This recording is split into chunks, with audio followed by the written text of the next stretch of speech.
Assalomu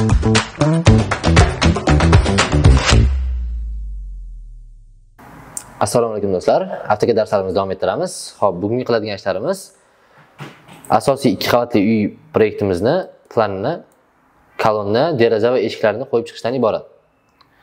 Xo'p, bo'lmasa boshladik. Xo'p, biz kolonnani chizib olishni pole line'dan amalga oshiramiz. Xo'p, pole line'ni belgilab, ya'ni buni klaviatura orqali PL probel bilan olsak ham bo'ladi. PL probel 400. Mana bu yerga chizdim. Mana 400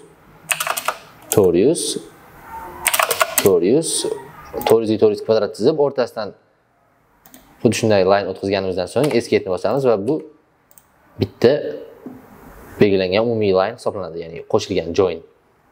Buni rangini keling biz fioletoviy qilib qo'yamiz. Belgilab,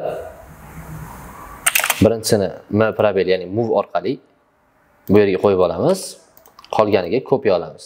Kopiyani ruschasi O probel orqali ham olsak bo'ladi mana. Bu yerga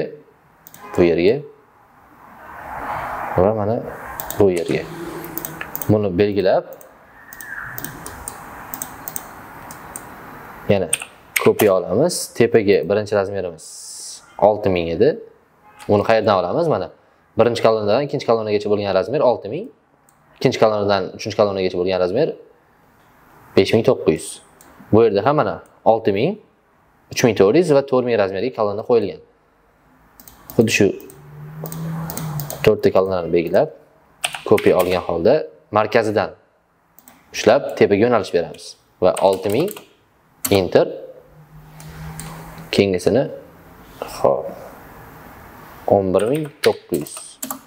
Sababi mana ikkita kolonnani qo'shganimiz, ya'ni A dan B gacha 6000, A dan D gacha 11900 bo'ladi. Bu umumiy razmeri. Mana buni agar biz sentrga qo'yganimizda, markazdan markazga qo'yganimizda mana 11900 o'lcham kelib chiqdi.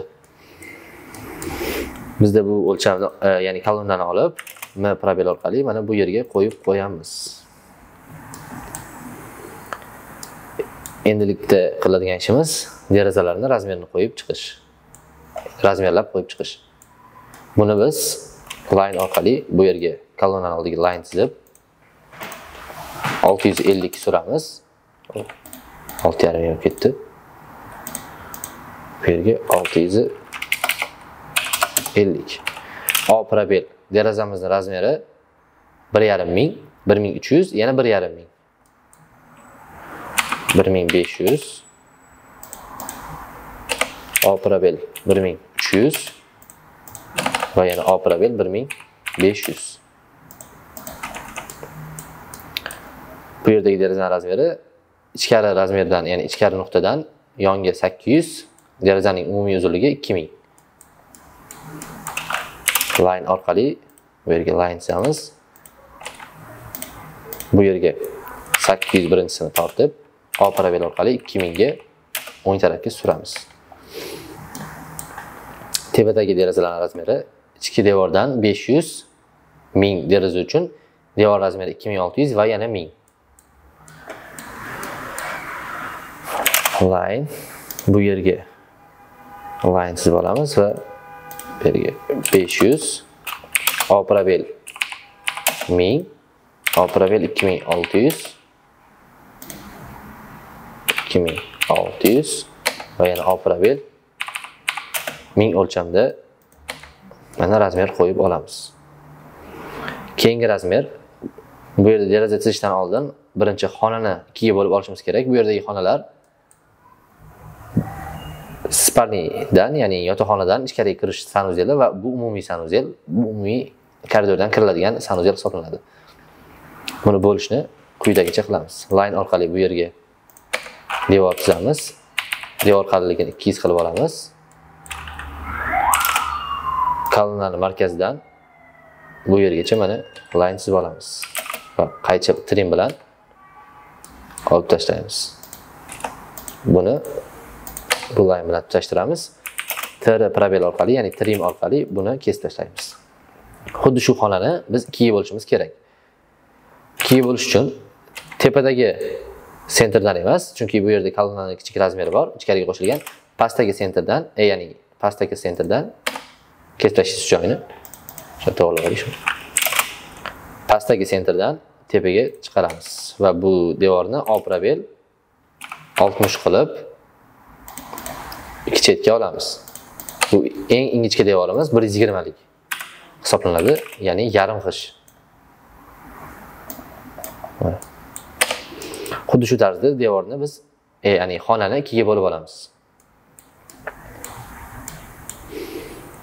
Endi bu yerga derazani chizib olsak bo'ladi. 470, 600, 470. Line.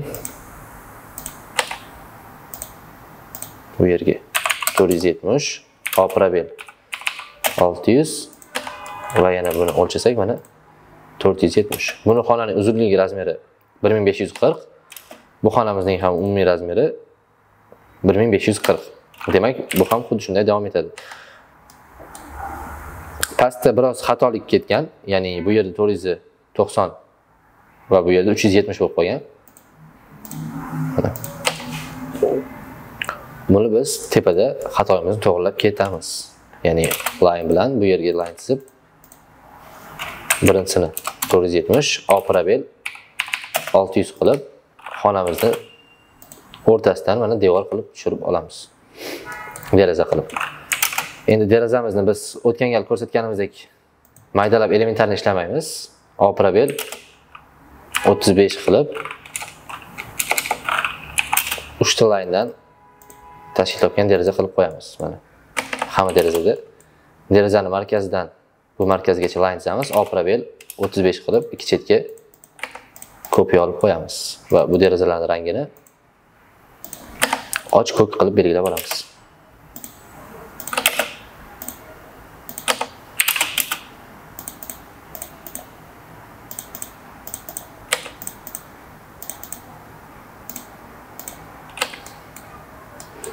Pastki derazalarga ham markazdan markazgacha va A probel 35 qilib tepaga pastga kopiya olamiz. Bu yerda ham xuddi shunday.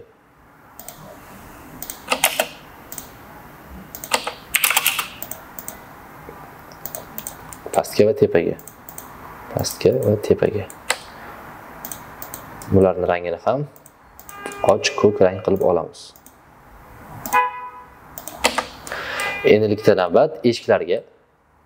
Xo'p, eshiklar mana quyidagicha ochiladi.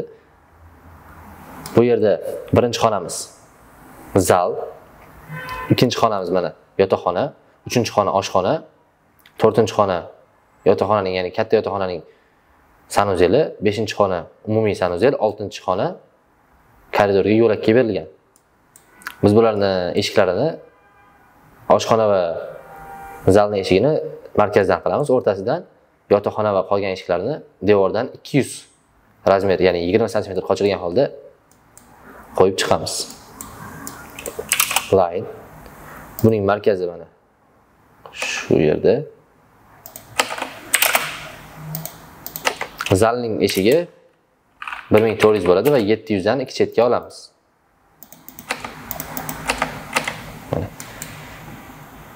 Oshxonaning eshigi 900 lik eshik. Buni mana bu yerdan tenglashtirib, tepaga 900 A probelni ko'tarib qo'ysak bo'ldi.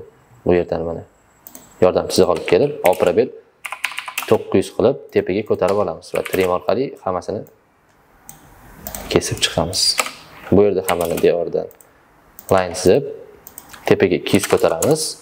A probel 900 qilib tepaga kopiya olib, trim orqali ochib yuboramiz. Bu yerda ham xuddi shuni takrorlaymiz. Qo'shimcha line chizamiz. Line ni yonga 200 surib, A probel 900 qilib olamiz. Buni ham tepaga markazdan ushlab 200 surib, A probel 900 qilib olamiz. Trim orqali buni va buni eshigini ochib qo'yamiz. Asosiy uyga kiraverish eshigi ham 1400 lik eshik. Buni ham markazdan chizib olamiz. A probel 700 qilib bitta o'ngga va bitta chapga kopiya olib, trim orqali kesib yuboramiz. Mana qilib bo'ldik. Bugungi darsimiz shundan iborat edi. E'tiboringiz uchun katta rahmat.